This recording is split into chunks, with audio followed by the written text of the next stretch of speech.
Sinampahan si dating presidential spokesperson Harry Roque at isang vlogger ng NBI ng reklamong inciting to sedition.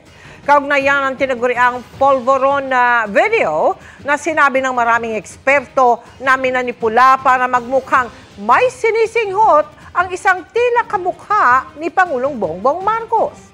Ang sabi ng NBI, hinimok ni Roque at ng vlogger na si Clary Contreras o Maharlika ang publiko sa isang live stream na manindigan at labanan ng tinawag nilang bangag na presidente.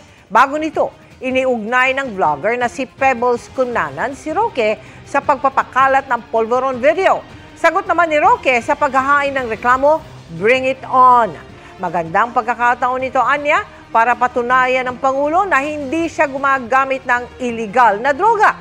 Iginit din niyang mga haka-haka at kasinungalingan ang sinabi ni Cunanan sa kamera.